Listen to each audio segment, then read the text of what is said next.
Allez, Masechet Shkalim, Daf Chaf Aleph, nous nous sommes arrêtés, Chaf Amoudbet, les trois lignes en partant du bas aux 2 points. Kohen Gadol Shemet, donc on avait vu dans la Mishnah que parmi les institutions du Bet Din, on a dit un Kohen Gadol qui est mort, d'accord, qu'on n'a pas remplacé. À ce moment-là, c'était Minchato Kreva, Michel Tzibour.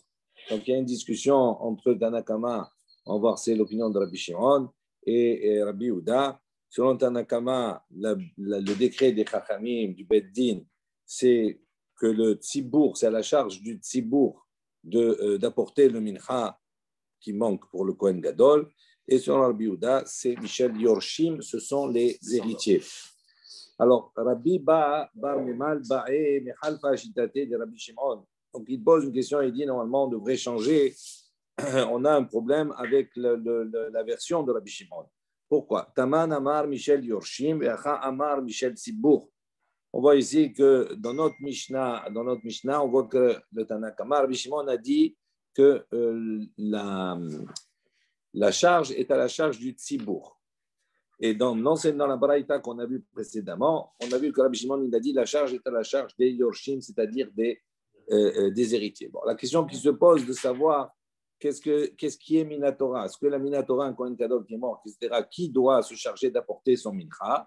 D'accord? Selon notre Mishnah, le Mishnah qu'on a vu précédemment, quand le Tanakama, Rabbi Shimon dit Michel Tzibour, ça veut dire que c'est la Takana du Bet Din. Donc ça veut dire que normalement, Mideoraïta, ça incombe aux Yorshim, c'est-à-dire aux héritiers. Et donc les Chaim, ils sont venus et ils ont décrété que c'est à la charge du Tzibour. Et dans notre Baraïta, nous, quand il dit c'est Michel Yorshim, ça veut dire quoi? Ça veut dire que la takana, elle est du Beddin portée au niveau des tiers, et au niveau de la Torah, normalement, c'est au niveau du Tzibour. Donc, est-ce que, selon la Torah, le mincha qu'on doit apporter en remplacement du Kohen Gadol qui est mort, est-ce que une Torah, c'est au niveau du Tzibour ou aussi au niveau des Yorshim, des héritiers? Amar Michel Tilo, Yahoud, il dit, n'est-ce pas effectivement que c'est effectivement une bonne question qui est posée. Amar Rabbi Yaakov Baracha, Rabbi Abaou Beshem Rabbi Yohanan. Donc Rabbi Yaakov Baracha, il dit au nom de Rabbi Abaou, au nom de Rabbi Yohanan, Dvar Torah hu Shete Eba Mina Tzibour. Il dit Mina Torah, normalement, cela incombe au Tzibour, donc à la communauté. Donc il a été Omer Igavula. Donc qu'est-ce que j'aurais pu dire?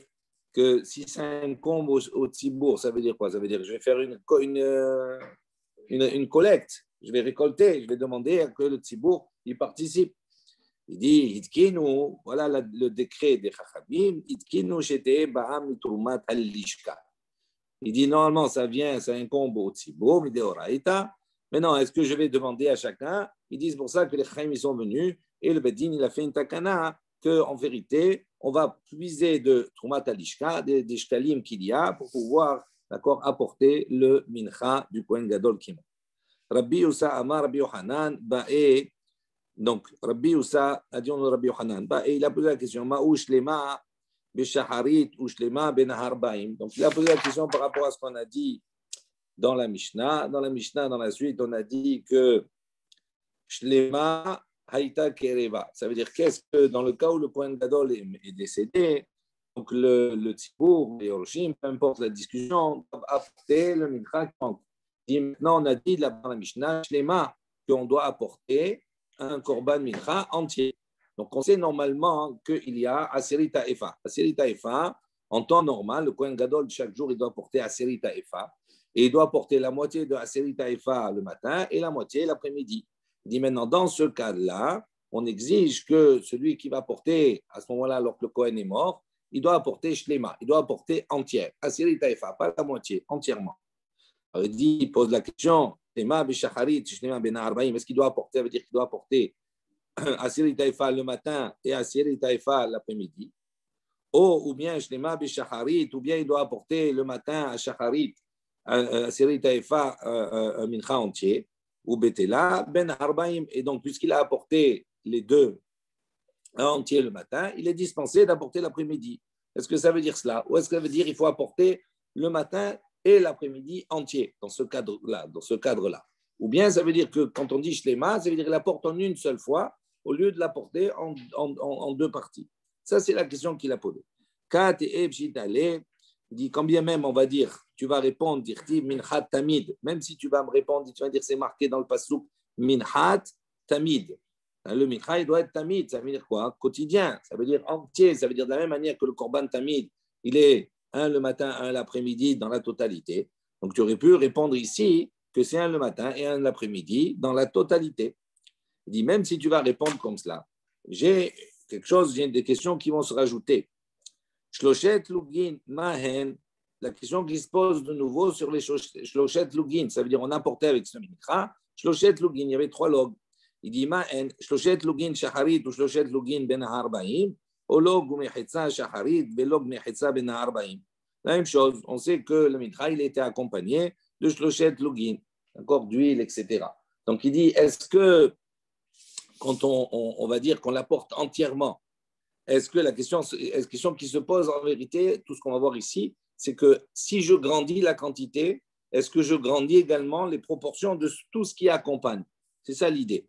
D'accord? Donc il dit à partir du moment où j'appelle, normalement je dois apporter shloshet lugin. Mais quand j'apportais en temps normal, la moitié le matin, la moitié l'après-midi, ça veut dire 1,5 le matin, 1,5 l'après-midi. Si maintenant tu vas dire que je dois apporter la totalité à Aseri Taïfa le matin et à Aseri Taïfa l'après-midi, est-ce que ça implique également que je dois apporter 3 logs le matin et 3 logs l'après-midi? Ou bien non, je dois apporter, même si j'ai augmenté la quantité du mincha, est-ce que je dois quand même apporter 1 log et demi le matin, 1 log et demi l'après-midi? Ça, c'est la question. On ne parle pas du chemin. 2. Log, on parle de login. Non, oui. Non, on ne parle pas avant. On va parler du chemin. Non, on ne parle pas. Non. Dans l'islam, on va pas parler du chemin. Non, c'est-à-dire la question qui se pose ici. Ici, parce que pourquoi? C'est pas la seule. Non. La question, elle se pose parce que de toute façon, on regarde de cela, on va voir que dans un mincha normal, mincha trotté, quand tu augmentes la quantité, tu augmentes la quantité de tous les produits qui vont avec. Automatiquement. Non. Alors, attends, 2 secondes. Maintenant, c'est un cas particulier. Il te dit, d'abord, on a une question. On ne sait pas comment ça marche. C'est quand on dit shlema, est-ce que ça veut dire qu'il apporte tout d'un coup? Au lieu de partager à ce moment-là, il apporte tout le matin et donc il a dispensé pour le reste de la journée. Ou bien est-ce que ça veut dire qu'il apporte la totalité le matin et la totalité l'après-midi en 2 parties? Il dit, si tu poses cette question comme cela et que tu me réponds tamid, c'est-à-dire comme mincha tamid, ça veut dire que tu me dis que c'est comme le korban tamid, ça veut dire que ça va venir la totalité le matin et la totalité l'après-midi. Alors ça voudrait dire que se pose la question de savoir si les accompagnements également vont augmenter au même titre que le mincha il a augmenté. C'est ça la question qu'il pose de manière générale. Donc il dit, puisqu'il y a 3 logs que tu dois apporter, et normalement ces 3 logs-là, ils sont partagés en 2. Est-ce que quand je l'apporte shlema le matin ou shlema l'après-midi, est-ce que je dois apporter les 3 logs le matin et les 3 logs l'après-midi ou moitié-moitié? Donc est-ce que le fait que la quantité augmente, j'augmente tout? Et on va voir autre chose. Amar Bihizkiya, il dit même il y a encore une autre question qui se pose sur cela. Shne komatzin mahen, il dit quel est le din de shne komatzin? Il dit shne komatzin beshacharit ou shne komatzin ben arbaim, parce qu'on a porté le kometz, on faisait le kometz, la kmitza le matin et la kmitza l'après-midi. Maintenant, en vérité, le matin on faisait la kmitza sur la moitié de Aseri Taïfa et l'après-midi on faisait une kmitza sur la moitié de Aseri Taïfa. Il dit maintenant, si tu apportes la totalité, Aseri Taïfa le matin, Aseri Taïfa l'après-midi, normalement, tu dois avoir 2 kmitza. Donc, est-ce que le matin, tu apportes les 2 kmitza et l'après-midi, 2 kmitza ou pas? Est-ce que tu augmentes de la même manière? Ou bien non, je vais garder au niveau de la kmitza, une kmitza le matin, une kmitza l'après-midi. Amar Rabbi Yusa, kulum lamdu la kometz lo miminhat hote. Donc, Rabbi Yusa, il dit, n'est-ce pas qu'on a appris, d'accord, le digne du comète, on l'a appris du minchat roté.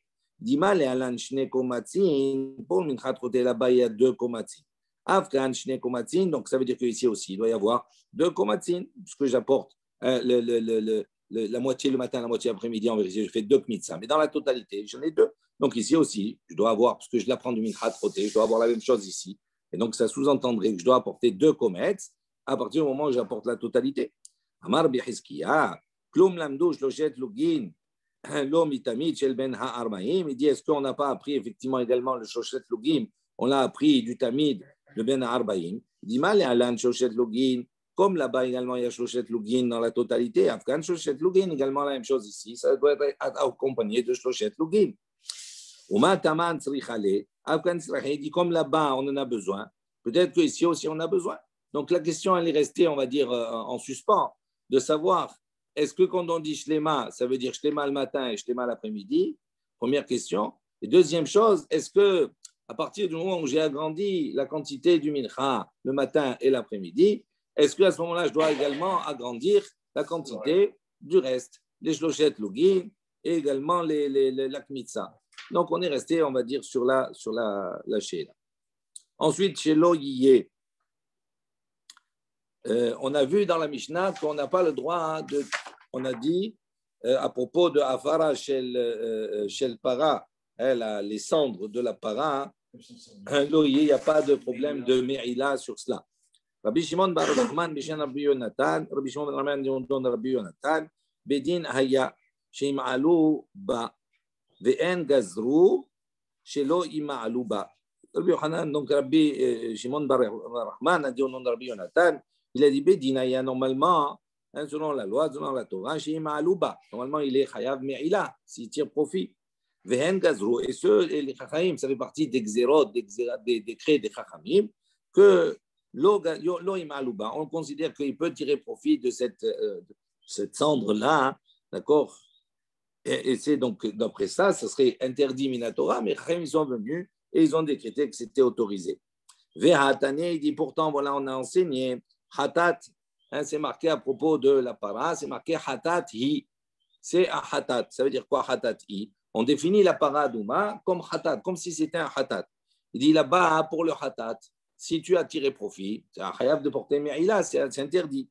Donc, Melamed, qu'est-ce qu'on apprend ici de cette précision concernant la para d'Ouma? Melamed, chez Mo'alin ba, ça veut dire quoi? Que si on a tiré profit, on a profité de la para elle-même, à ce moment-là, on est chayav de me'ila. Il dit ba mo'ila, ben mo'ila be'afra. Pourquoi c'est précis khatat i? Pour nous dire que la para, elle, en soi, je n'ai pas le droit d'en tirer profit.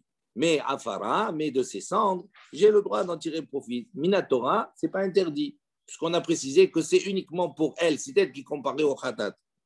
Amar Rabbi Abaou. Rabbi Abaou, il explique Barishonayu mishtak shekin ba. Rabbi Abaou, il dit au début, effectivement, Minatora, il n'y a pas d'interdiction de ses cendres. D'accord? Minatora, il n'y a pas d'interdiction de tirer profit de ses cendres, uniquement de l'animal. Mais qu'est-ce qui se passait au début? Il méprisait un petit peu, il se moquait un petit peu de ses cendres-là, au point qu'il l'utilisait pour mettre sur leurs plaies. Ils utilisaient les cendres pour mettre sur les plaies, pour cicatriser. Donc, c'était une manière un petit peu dégradante pour l'utilisation de ces cendres. Et à ce moment-là, les chachamim, ils ont fait une xéra, ils ont dit non, on n'a pas le droit de tirer profit, également même de ces cendres. Et après, quand ils ont vu que de nouveau, ils sont revenus à quelque chose qui était beaucoup plus honorable vis-à-vis de ces cendres-là, donc ça veut dire qu'ils respectaient les cendres, à ce moment-là, les chachamim, ils sont revenus sur leur xéra, chez l'Oïma Alouba, ils ont dit non, il n'y a pas de me'ila concernant le profit de ces cendres-là. Parce qu'ils sont revenus à un respect normal des cendres. Donc, on voit que les cendres, midioraïta, selon la Torah, on peut tirer profit. C'est uniquement Xerat Chachamim. Ve'a la kinim, donc on avait dit également qu'ils ont fait une xéra sur les kinim, que si que c'est au fournisseur ou bien il marque loquet dans la Mishnah, est-ce que c'est à la charge du tzibour ou bien à la charge du fournisseur? Haïcha zot bema hi mitkaperet. Donc on pose la question, on dit la femme, cette femme-là maintenant, comment elle va recevoir son expiation de la faute, de son état, sa purification, puisqu'il y en a un qui n'était pas saoul, qu'on n'a pas apporté, etc. Amar Bitzhak. Donc, on va le Beddin, il a fait une condition. Amesapek et Akinim, ceux qui fournissent effectivement les nids, les oisillons, ou Mesapek et Apsulot, Vet Haovdot. Et de la même manière, c'est eux qui vont avoir la charge de transmettre, de procurer les oisillons qui deviennent pasoul ou bien ceux qui ont été perdus. Hadran Alach Perek Maot Shinim Seou, et nous allons attaquer le dernier chapitre de notre Maseret. Halacha Aleph Matnitim. Kol harokin animsaim beYerushalayim tehorim. Tous les rokin, tous les crachats, d'accord, qui se trouvent à Yerushalayim, un tehorim. On les considère comme purs. On ne considère pas que c'est un crachat qui est. On sait que le crachat, par exemple, d'un zav, d'accord, c'est métamé, c'est quelque chose qui rend impur. D'accord. Donc, on considère que tous les crachats qui se trouvent à Jérusalem, quand on rentre, ben, ils ne rendent pas impurs. Chutz, à l'exception, Michel Shuk HaElyon, à l'exception des crachats que l'on trouve dans cet endroit qu'on appelle Shuk HaElyon. On verra pourquoi un peu plus tard. Divrei Rabbi Meir, selon les propos de Rabbi Meir.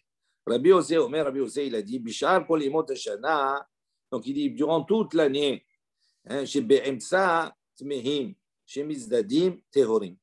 Si on les a trouvés, Be'emtsa, au milieu du chemin, etc., à ce moment-là, Tmehim, on considère que ces crachats sont interdits, se rendent impurs.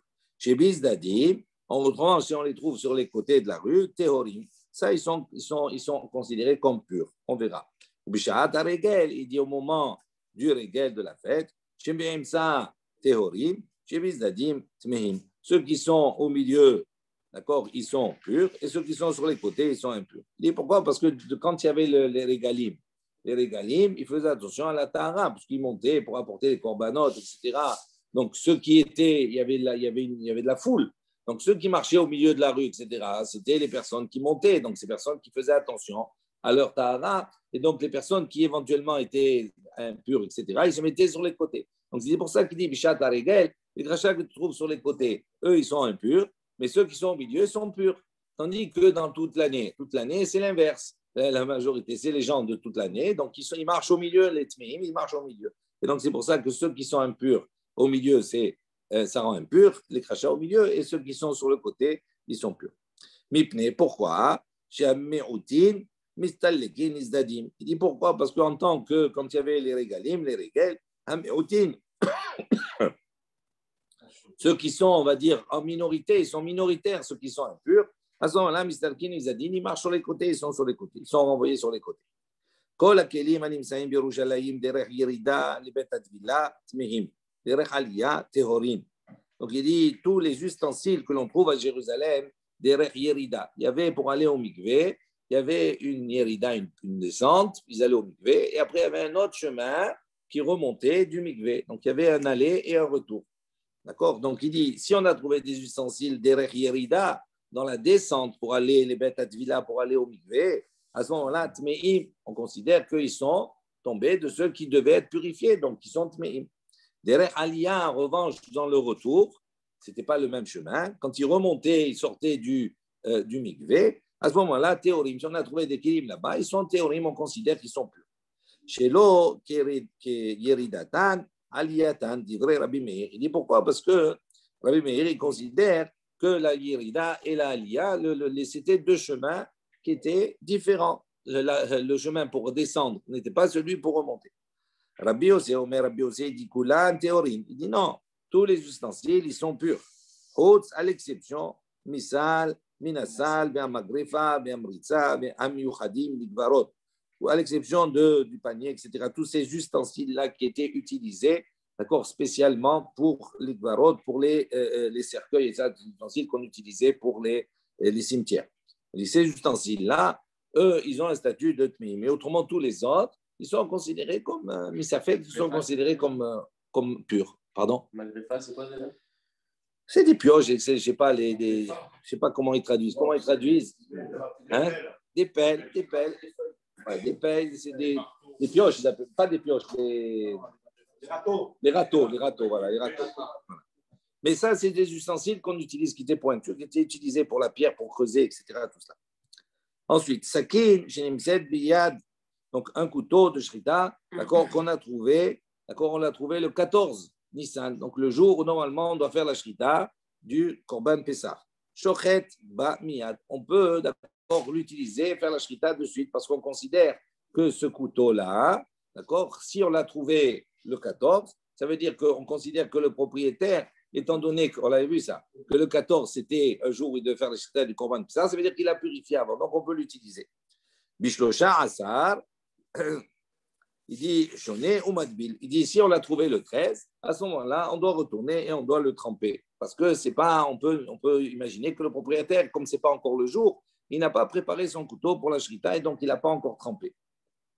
Kofitz, on a dit, ça c'est le couteau un peu plus important pour casser les os. Il dit, basé ou basé, shoné ou Madbil, que ce soit le 13 ou que ce soit le 14, dans tous les cas, on doit le tremper. Pourquoi? Parce que, étant donné Korban Pessah, on ne pouvait pas casser les os. Donc, c'est sûr qu'il sait que ce couteau-là, il n'allait pas l'utiliser encore le 14. Il n'avait pas besoin, il n'avait que pour le 15, pour les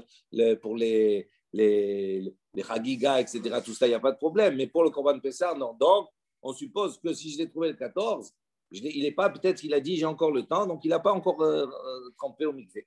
Donc, nous, on doit le tremper dans tous les cas. Si maintenant le 14, Nissan tombe un Shabbat, donc on a dit qu'on peut faire la shrita du Korban Pessah le 14. Shochet ba miyad, on peut faire la shrita avec de suite. Betetvav, shochet ba miyad. Et si on a trouvé le 15 également, on peut faire la shrita de suite. Pourquoi? Parce que, étant donné que ça sous-entend qu'il a déjà fait la tvila avant Shabbat, oui, parce qu'il ne peut pas le faire pendant, parce qu'il est metaken, donc il ne peut pas. Nim c'est akshura les sakin, si maintenant on trouve que le kofit, s'il est attaché avec le couteau, arehi qui sakin, il a le même din que le couteau. Donc, ça dépend quand c'est que je l'ai trouvé. Si je trouvais le 14, s'il les a attachés ensemble, ça veut dire que les deux, ils ont été trempés, donc il n'y a pas de problème. Voilà. Ravi Avin Beshem Rabbi Ushua ben Levi, Katzran Shel Nochrin Aya Sham. Donc, Rabbi Ushua ben Levi, il dit Katzran, le Korban Aeda, il explique. Il dit Kovetz Shel Nochri Aya Sham Beshuk Aelion. Il dit pourquoi là-bas, dans la Mishnah, on dit que les roukines, c'est-à-dire les crachats qu'on a trouvés à Yerushalayim, c'est Taor, d'accord, à l'exception de ceux qu'on trouve Beshuk Ha'elion. Beshuk Ha'elion, c'est tamé. Si on a un crachat là-bas, ça rend tamé. Il dit pourquoi? Et le Korban Haïda, il dit pourquoi? Parce que là-bas, Katzran Shel Nochrim, il y avait là-bas des blanchisseurs, des gens qui lavaient des Kovetz Shel Nochrim, Aya Sham Beshuk. C'était là-bas dans le chouk à Elion, il y avait là-bas les blanchisseurs. Les Chaim, ils ont fait une zera à la Nochrim sur les non-juifs. Chez You, Kezavim, ils ont le même statut que les Zavim. Les Chol d'Ivre Ember au Kantame. Donc les Nochri, ils ont le même statut que les Zavim. Donc leur krasha, d'accord, il est considéré comme tamé. Donc c'est pour ça, là-bas, c'était un lieu où il se trouvait là-bas beaucoup de Nochri, où il avait. Et donc, comme là-bas, c'était un lieu particulier, donc il considère que tous les krachas qu'on trouve là-bas, ils sont considérés comme quelque chose qui transmet la Touma. Amar Rabbi Hanina a dit Harodot hayu nocharin birushalayim vehayu ole regalim mishtakehin badam ad harkuvotehen. Donc on dit là-bas, Rabbi Hanina dit Harodot, il y avait des ânes sauvages là-bas. Ils étaient tués, d'accord, à Yerushalayim.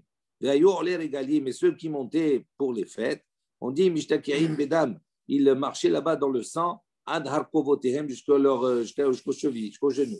Au baoul ifnei chachamim, ils sont venus devant les chachamim, velo amrou lahen davar. Et il leur a rien dit, il leur a pas donné de réponse. Il dit est-ce que c'est comme c'est des ânes qui ont été tués, c'est comme des névélotes, d'accord? Donc normalement c'est tamé. Donc est-ce que ce sang il rend tamé tout ça? Dit lo amrou lahen davar, ça sous-entend qu'il considérait que c'était pur. Rabbi Simon Beshem Rabbi Ushua ben Levi. Rabbi Simon au nom de Rabbi Ushua ben Levi, il a dit Maasé, on avait vu ce Maasé également, rappelez-vous, Beparda Michel Bet Rabbi, donc avec la mule de la maison de Rabbi, Shemeta, elle est morte, Vetaharo et Dameha, et il a autorisé, la maison de Rabbi, il a autorisé et Dameha, son sang, ça veut autoriser, ça veut dire il a rendu Tahor son sang. Il a dit que le sang de cette mule, il est Tahor. La mule, elle est devenue également, d'accord, un Nevela, parce qu'elle est morte. Mishum Nevela, donc il n'y a pas le de Nevela qui s'applique sur le sang. Rabbi El-Azhar Sha'il et Rabbi Simon, Donc, Rabbi Lazar, il a posé la question à Rabbi Simon, Ad Kama, jusqu'à combien? Ça veut dire quelle est la quantité de sang? Il y a nos limites ou il y a une quantité qui rend tamé, une quantité qui ne rend pas tamé? Vélo, Haggeve. Et on voit que Rabbi Simon, il ne lui a pas répondu. Sha'a, il est Rabbi Yoshua ben Levi. À ce moment-là, il est allé poser la question à Rabbi Yoshua ben Levi. Amarli lui a dit, Ad Revi'it, Taor, Yoten, Kentamé. Il a dit, jusqu'à Revi'it, d'accord, c'est Taor. Mais au-delà de cela, c'est Tamé. Ou Ba'aj le Rabbi El Hazar, de la Hazar le. Donc, il a été dérangé, on va dire. Il a eu honte parce que Rabbi El Hazar ne lui a pas répondu. Pardon. Ou Ba'aj le Rabbi El Hazar, de la Hazar le Rabbi Simon chez Moata. Il dit Rabbi El Hazar, il a été donc dérangé parce qu'effectivement, Rabbi Simon ne lui a pas répondu à sa question. Il a été obligé de voir Rabbi Yoshua ben Levi. Rabbi Bebai, Havayativ, Matne Hadeen, Ovda. Donc Rabbi Bebai, il a enseigné cet enseignement-là, cet exemple-là de la mule de Rabbi qui est morte, etc., et qu'il a dit que c'était le dame, il était Tao. Amar le Rabbi Yitzhak bar Bisna, Adkama. Donc Rabbi Yitzhak bar Bisna, il a posé la question, il dit jusqu'à combien? La même chose. Amar le Ad Revi'i, Taor, Yoter, Miken, Tameh, Ba'adve. Donc il lui a répondu, il lui a dit jusqu'à un Revi'i, c'est Taor, 200, plus qu'un Revi'i, ça transmet l'impureté. Ou Ba'adve, et il a repoussé. Il a donné un coup de pied, non, il n'a pas donné un coup de pied, mais il a repoussé. Amar le Rabbi Zrika, Begin de Abba Jailach, Ad Ba'idba, B. Rabbi Zrika, il lui a dit quoi? Parce qu'il t'a posé une question, tu le repousses. Il dit, c'est pas joli de faire comme ça. Amar le Begin de la Abba Da'atibi. Il dit, non, c'est pas que je le repousse, je n'avais pas mon esprit tranquille à ce moment-là. Il pose une question, ok, je lui ai répondu, mais je n'étais pas bien. De Amar Bihanin, il dit, comme on voit, Rabbi Hanin a expliqué le pasuk, c'est marqué là-bas dans Dvarim, c'est que la lode de Hayu, Hayechat, Luim, Lechan, Mineged. Donc il y a le début du pasuk qui dit comme cela, ta vie sera dépendante devant toi. Ça veut dire, Zé, ça fait référence à quoi? Il dit, Zé, Shehu, Lokea, Lo, Hitim, Leshana. Il dit, ça, c'est quelqu'un qui prend du blé pour une année. Ça veut dire qu'il n'a pas de quoi manger. Donc il voit en permanence que sa vie, elle est devant lui. Elle est pendue devant lui. Ou Fahadat, il avait Yomam. Il dit, donc tu auras peur nuit et jour. Il dit, il dit, ça, c'est celui qui va maintenant acheter et vendre des petites marchandises. C'est quelque chose avec lequel il ne peut pas gagner de l'argent. Il dit, si tu n'auras même pas confiance dans ta vie, il dit, ça, c'est celui qui va maintenant prendre du boulanger. Donc, ça veut dire qu'il vit le jour le jour. Il a des problèmes financiers. Il peut prendre que du boulanger du jour le jour. Oui, bien sûr, on l'a vu. La même chose. Ve'ana Samir Apaltira. Et dis-moi, d'accord, je suis dans cette circonstance-là où je dépends du boulanger. Donc, ça veut dire que je vis le jour le jour. D'accord, donc c'est pour ça que il dit Maïkadoun. Il dit maintenant, quel est le din exactement? Et Rabbi Yoshua ben Petura, Aldam Nevelot Shehu Taor. Donc, il a témoigné Rabbi Yoshua ben Petura. Il a dit Aldam Nevelot Shehu Taor. Sur le dam de Nevelot, que lui, il est Tahor. Il dit, Maou Tahor, qu'est-ce que ça veut dire? Il est Tahor, il est pur. Tahor, il dit, est-ce que ça veut dire qu'il est pur? Même plus que les vieilles, ça veut dire qu'il est pur totalement. Il dit, Tahor, mille archir, ha, litamot, mitame. Il dit, non, quand on a dit Tahor là-bas, ça ne veut pas dire Tahor les gamrés. Ça veut dire qu'il ne purifie pas. Il dit Tahor, mille archir. Ça veut dire que ce sang-là, d'accord, mille archir, ça veut dire qu'on sait que normalement, quand la Touma, elle doit se transmettre, elle se transmet. D'accord, un aliment et tout ça, il peut contracter une touma uniquement à partir du moment où il est préparé, il est apte à recevoir. Et comment il est apte? Il faut qu'il ait un liquide, qu'il soit mouillé. Donc il dit, ce dame-là, de la nevela, il est à or. Ça veut dire quoi? Ça veut dire qu'il n'a pas cette force-là de préparer l'objet à recevoir la touma. Donc il n'est pas transmetteur de touma. En revanche, l'étamot mitame, il dit, mais transmettre la touma au-delà de la réveillite, c'est mitame, ça impurifie. Il dit, il dit, pourtant, voilà, on a enseigné là-bas. On a dit, Dam Asheretz Metame Kifsaro, on a dit le sang du Sheretz. On ne parle pas de Nevela ici. Sheretz, on parle d'un reptile. Le sang du reptile, Metame Kifsaro, il impurifie comme sa chair. Metame Veno Marchir, il dit, il impurifie, donc il a un statut qui transmet la Touma, mais Metame Veno Marchir, il impurifie, mais il n'est pas Marchir. Lui, on voit que le sang du Sheretz aussi. Il n'est pas apte à transmettre la touma sur un aliment. Il dit, Ven la no kayot sebo. Il dit, il n'y a pas d'autre cas que ce cas du sheretz. Donc, il pose la question, il dit, oh, si on dit là-bas qu'il y a uniquement le cas du sheretz, comment toi tu as apporté le cas de la nevela? Cette nevela également, tu as dit la même chose. Elle rend impure, mais elle n'est pas marchire. Ve'en la no kayot sebo. Il dit, non, quand on a dit Ve'en la no kayot sebo, qu'il n'y a pas d'autre cas comme le cas du sheretz, de ce dame-là, keshiur tumato, aval damo metame kifsaro. Il dit, on parle là-bas que la spécificité, le cas exceptionnel du sheretz qu'on ne trouve pas ailleurs, c'est uniquement au niveau du shiur, c'est-à-dire de la mesure. Cette mesure-là, d'accord, qui n'est pas marchir, etc. Tout cela, on parle ici de la mesure qui est adasha, c'est-à-dire que cette mesure, elle est exceptionnelle parce qu'elle est très petite. Comme un... Non, et adasha, moins. Non, Oui, adasha, c'est une lentille. Une lentille, comme la grosseur d'une lentille. C'est uniquement, c'est ça la spécificité, le cas exceptionnel du sheretz. Mais est-ce qu'il y a d'autres cas où on a du sang qui est métamé et qui n'est pas marchir? Ça, oui, la nevela, la même chose. Amar Rabbi aussi, Pigeba, Tren, Amoraïm. Rabbi aussi, il y a une discussion entre deux Amoraïm. Hadamar Tamé et Hadamar Taor. Un, il a dit Tamé, ça impurifie. L'autre, il a dit Taor, l'évidemment, totalement. Made Amar Tamé, celui qui a dit impur, c'est Rabbi Yehuda, c'est l'opinion de Rabbi Yehuda. Made Amar Taor, c'est Rabbi Yoshua ben Petora. Celui qui a dit pur, c'est comme l'opinion de Rabbi Yoshua ben Petora qu'on vient de voir. Amar le Rav Avdouma de Min Nahuta, Rav Avdouma de Min Nahuta, il a dit veillez haut de Rabbi Yehuda. Il dit ça, tu as raison de dire que ça va selon l'opinion de Rabbi Yehuda.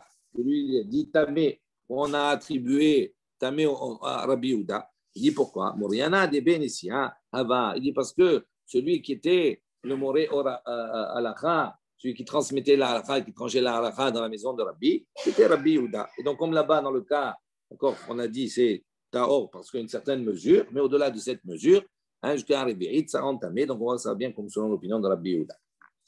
On revient, on a dit Kol Harokin Vechoulé, on a dit tous les crachats, etc., tout cela, ça dépend où il se trouve, ça rend impur ou pas. Lochen Amar Rabbi Abaou, Beshem Rabbi Yossi, Ben Hanina. Il a été dit. Rabbi Abaou, au nom de Rabbi Yossi, il n'a pas dit ainsi. Lo gazrou ala rukin chez Birushalayim. Est-ce que là-bas, il n'a pas été enseigné qu'ils ont dit qu'il a fait la xéra uniquement à la rukin chez Birushalayim, sur les crachats qui se trouvent à Jérusalem? Ha itmar Allah, sur ça, il a été dit Rabbi Abin Beshem Rabbi Yoshua ben Levi, Katzran shel Nochri haya sham. Donc c'est sur cela, il a dit effectivement, on parle là-bas Katzran shel Nochrim, les laveurs, etc., des non-juifs qui se trouvaient là-bas dans Elion, dans le Jouk à Elion.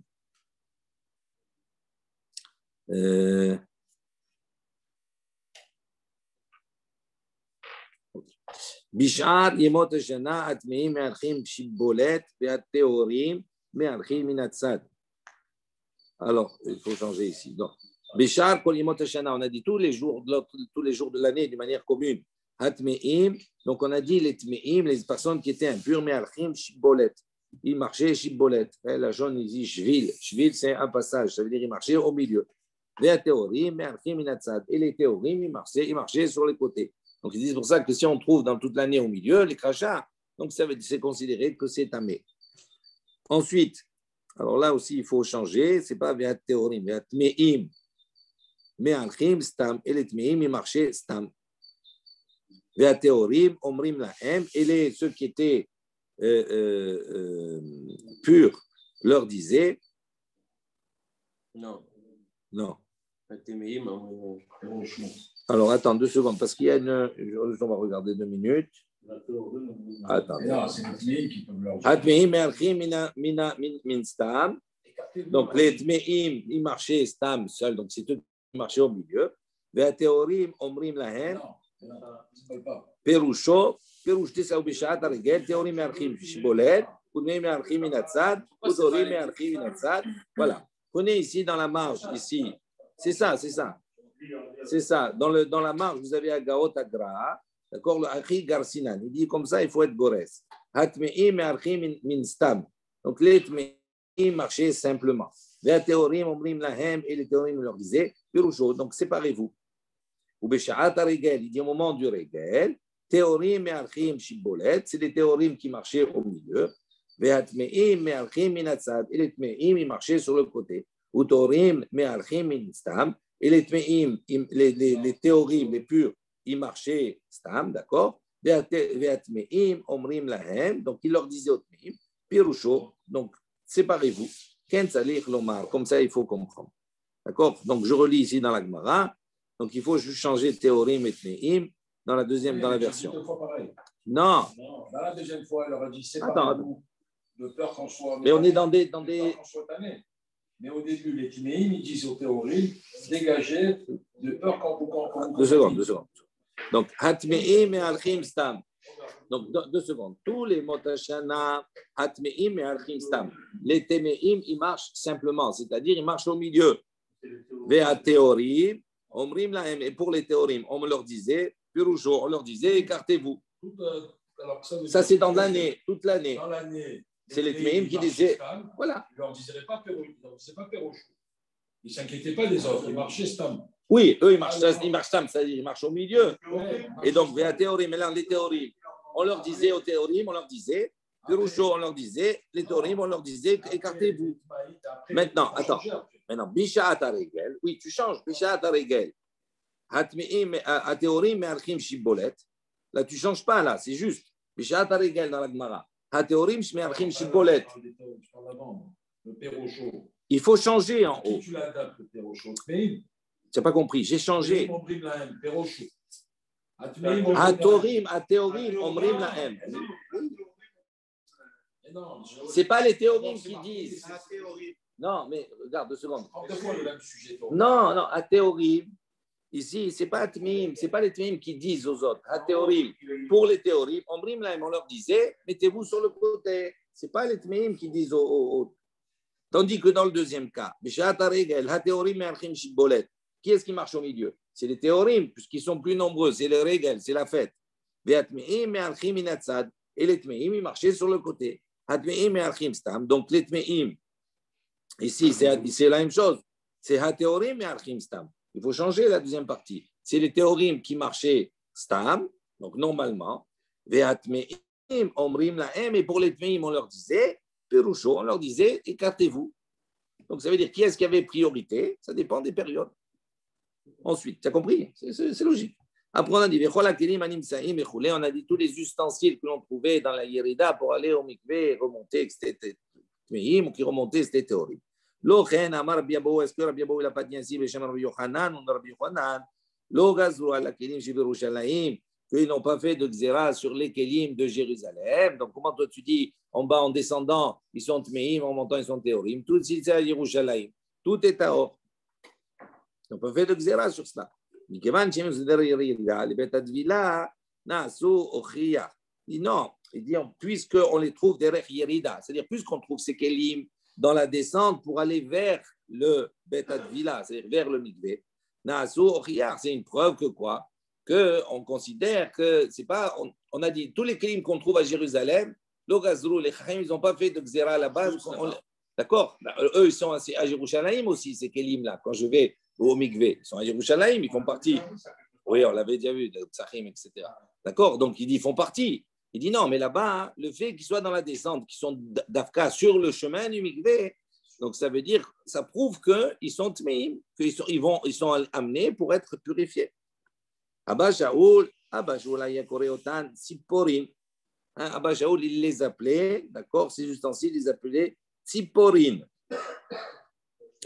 Les ustensiles, on a dit les ustensiles qui étaient utilisés, les râteaux et tout ça, pour l'enterrement, pour les cimetières, d'accord, les dvoras pour les cimetières, il dit ces ustensiles-là, on les considère comme tmeim, comme impurs.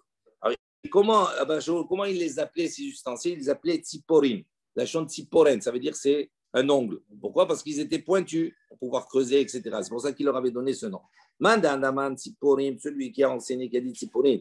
Sheyadome, le tziporin, parce que ça ressemblait à tziporin, à des pointes. Mandamar meritza, il y a de ceux qui les ont appelés meritza. Dimeritza, Shimeritza, et à Emen, et Bet Advarot. Parce que ça, il raclait, il faisait des trous, c'est-à-dire la route, ça veut dire courir. D'accord? Courir. D'accord? Donc ça veut dire il déplaçait les pierres, etc., tout ça, pour pouvoir enterrer.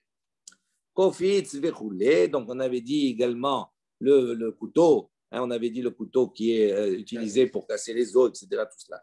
Tané, on a enseigné, Hasakin kshura la arezo mota. Donc on avait dit ici, le kofitz il est attaché au couteau, à ce moment-là il a le même digne que le couteau. Il dit la même chose, on a enseigné, Hasakin kshura la, si maintenant c'est le couteau qui est attaché, d'accord, au kofitz, c'est-à-dire à ce couteau plus grand qui sert à casser les os, à ce moment-là, Arezé Kemota, il a le même statut que le kofitz. Et donc, ça dépend quand c'est que je l'ai trouvé. Si. Il a attaché au bloc, il a attaché. C'est-à-dire qui? Non, ça dépend. Ça dépend certainement hein, comment je les ai attachés. Ça veut dire qu'est-ce que j'ai donné en priorité. C'est ça. Ça veut dire qu'il il est attaché à l'autre. Ça veut dire si maintenant, je l'ai déjà attaché de telle manière à ce que c'est le couteau que j'ai mis en avant. Donc, à ce moment-là, ça veut dire que le kofitz, s'il a le même statut que le couteau, ça veut dire que le couteau, je peux l'utiliser le 14. Donc, on considère qu'il a été purifié. Mais si maintenant, je vois qu'il est attaché, qu'il est mis d'une certaine manière, où le kofitz, il est l'élément principal, et que le couteau vient s'attacher au kofitz, à ce moment-là, il a le même statut que le kofitz. Et ça dépend du jour où je l'ai trouvé. Alaha, matnitin. Oui, il n'y a rien d'extraordinaire. Hein? Parochet, shenitmet bivlad hatuma. Donc, il dit la parochet, on va voir que la parochet, c'est le rideau. Il y avait comme ça au Beth Amikdash, je crois, il y avait 13 rideaux. Mais il y avait le rideau parochet qui séparait, il y en avait deux vérités, qui séparait entre le Kodesh et le Kodesh Hardashim, dans le Echal. D'accord? Séparé, on passait dedans et on passait comme ça de l'autre côté. Pour pas venir à voir, d'accord, le Kodesh HaKodashim, le Saint des Saints. Cette parochet-là, shenitmet bivlad hatuma, qui s'est impurifié, bivlad hatuma. Voilà, vous avez dans Korban Aed en haut, Parochet Shenitmet Bilal Atu'a, Shenat'a Bimashkin Tmeim. Donc ça veut dire que c'est une Tu'a qui est miderabanan en vérité. Ce n'est pas une Tu'a de Oraita. Ça veut dire que c'est la Parochet, le rideau, donc on a touché Bimashkin Tmeim avec un liquide qui était impur. Normalement, le liquide impur, il ne transmet pas à Minatora la Tu'a. D'accord? Mais c'est uniquement miderabanan. Il dit chez Chachamim Gazrou à la Mashkin, chez Metameim Kelim. Les Chachamim, ils ont fait une zéra que les mashkin, que les liquides puissent transmettre également la touma sur des ustensiles. Gazera, Mishou, Mashkim, des Zav et Zava. Ils ont fait une zéra à cause du mashkin, du Zav et de la Zava, qui a une khumra particulière et qui, elle, transmet. Donc, ils ont étendu cette zéra à cause du Zav et de la Zava à tous les mashkin. Et donc, il dit, on parle ici de quoi? D'une parochet qui a contracté maintenant une touma, de Vlad touma. Ça veut dire quoi? Ça veut dire que c'est une touma qui est miderabanan. OK? Matbilin ota bifnim. On l'a trempée à l'intérieur du mikdash. D'accord? On ne la sortait pas en dehors du mikdash. Parce que normalement, quelque chose qui a une avatouma qui est impure ne peut pas résider dans le mikdash. On est obligé de le sortir à l'extérieur. Il dit là, comme c'est une touma qui est miderabanan, on peut faire la tvila à l'intérieur. Bifnim. Ou machnisin ota miyad. Et à ce moment-là, on la faisait rentrer. De suite après la tvila, on la remettait en place. En revanche, si cette parochet, elle s'est impurifiée avec un avatuma, donc ça veut dire une tuma mideoraita, matbilin ota bachutz, on la sortait, on faisait la tvila à l'extérieur du mikdash, veshothin ota bechel, et on l'étendait là-bas pour qu'elle sèche, d'accord? Bechel. Alors, chel, vous avez, quand vous avez le Beth Amikdash, il y avait autour du mikdash, d'accord, comme une barrière, et il y avait un espace. Hel, c'est l'espace qui est entre la barrière et le mikdash. Donc cet espace-là, c'est la zone franche, pas comme si on dit comme ça, c'est une partie, d'accord, qui est neutre. D'accord? Je ne sais pas comment traduire en français. Donc c'est cet espace neutre où là-bas, elle n'a pas la doucha du mikdash. Donc il l'a laissé là-bas en attendant, et après il la faisait rentrer. Pourquoi il attendait là-bas? Parce que ça ne suffit pas de la faire tremper. À partir du moment où elle était impurité avec la Avatouma, à ce moment-là, il fallait la tvila et il fallait attendre que la nuit tombe. Une fois que la nuit est passée, d'accord, que la journée est passée, à ce moment-là, elle devient pure. Donc, c'est pour ça qu'il a laissé attendre là-bas. Si maintenant c'est une parochet nouvelle, shothin otam al gag ha'isteba. À ce moment-là, on la mettait à sécher là-bas. À la Isteba, c'était comme une genre d'estrade assez haute. D'accord, où il la mettait là-bas, où on pouvait voir de loin également. Il dit il dit pour que le peuple puisse voir, parce que c'est exceptionnel, personne ne peut rentrer voir le parochet, etc. Mais là, dans un cas comme ça, on la mettait un peu en hauteur, comme ça le peuple pouvait voir quelle beauté c'était cette parochet. Rashbag, Rabban Shimon ben Gamliel, Omer, Mishum Rabbi Shimon ben Asnan, ben Asgan, il dit ben Asgan, parochet ovia, il dit la parochet, elle avait une épaisseur comme ça, tefah. Elle avait une épaisseur d'un tefah. C'était large, 8 à 10 cm. Al-Shiv'im Ushtaim Nimin, c'est-à-dire pour la tisser, elle était tissée sur 72 nimin. Nimin, c'est les cercles, les anneaux qu'il y a pour le tissage. 72, il y en avait. Mais Ereget Al-Kol Nima Binima Chavdalet Chotim. Et donc, quand on l'a tissé comme cela, c'était fait avec chaque fil, il avait 24 fils. Chaque nima, il y avait 24 fils dedans. Orka, même Amma, Verochba, Chaf. Donc, sa longueur, elle avait donc 40 amas. Donc, une amas, c'est 50 cm. Donc, ça fait 20 mètres. Verochba, Chaf. Et sa largeur, elle avait 20 amot. Ça veut dire 10 mètres. Donc, la parochet, elle faisait 40 sur 10.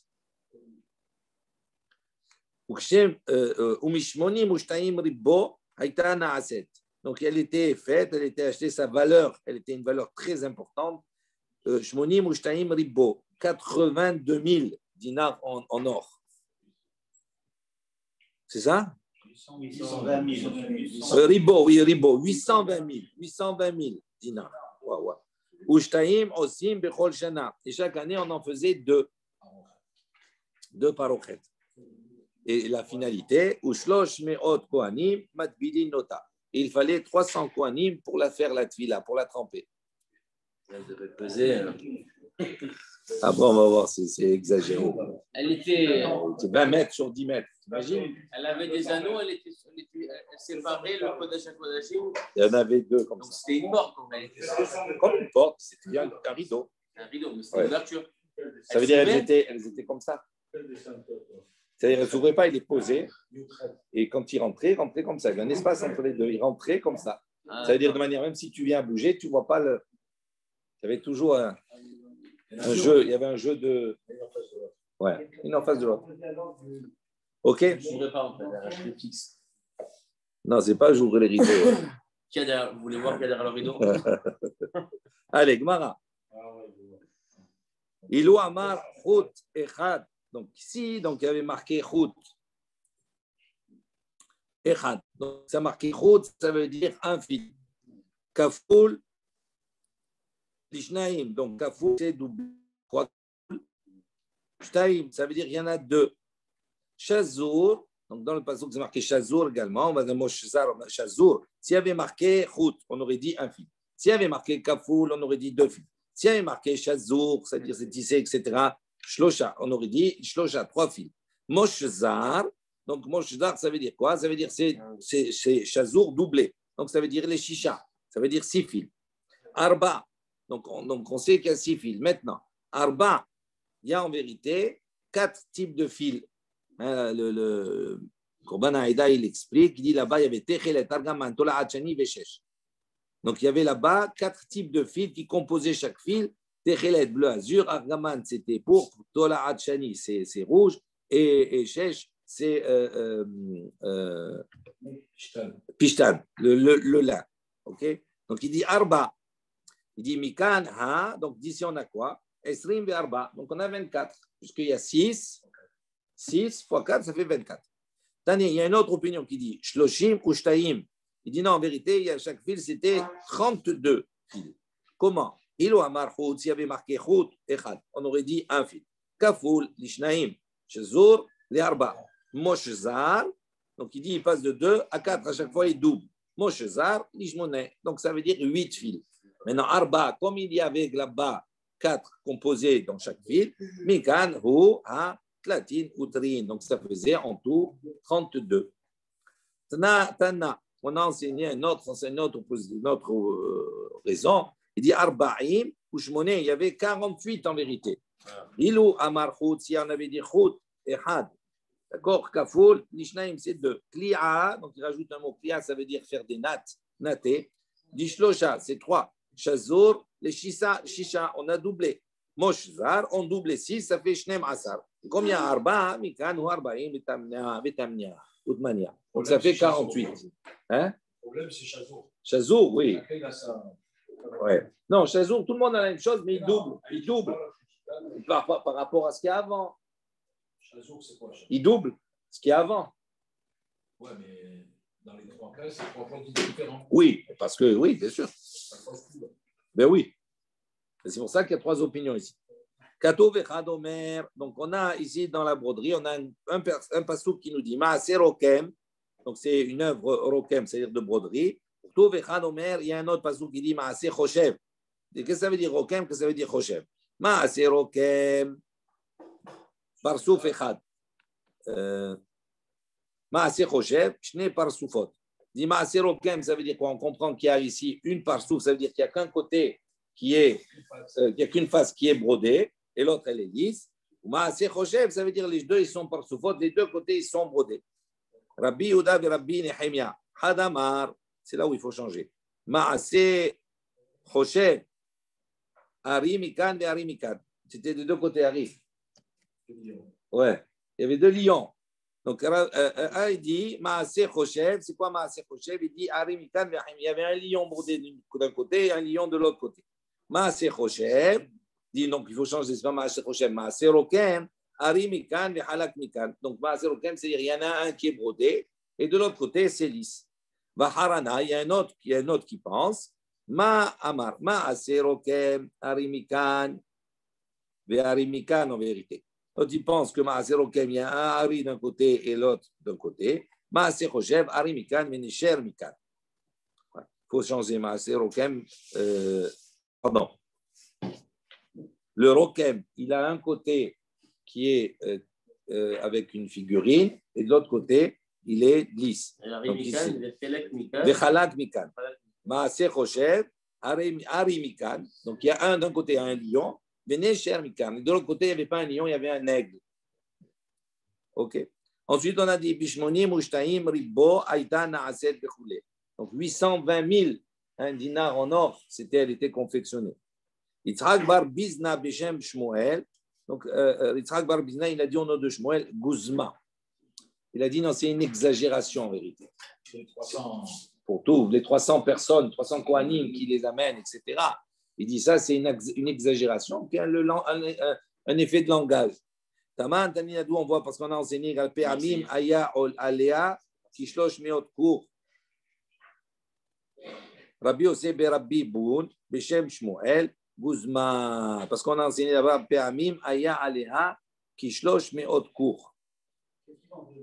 Ouais, là-bas, il dit, il y a une autre Mishnah, un autre enseignement qui nous dit qu'il débarrassait sur le misber là-bas, il débarrassait 300 cours de cendres.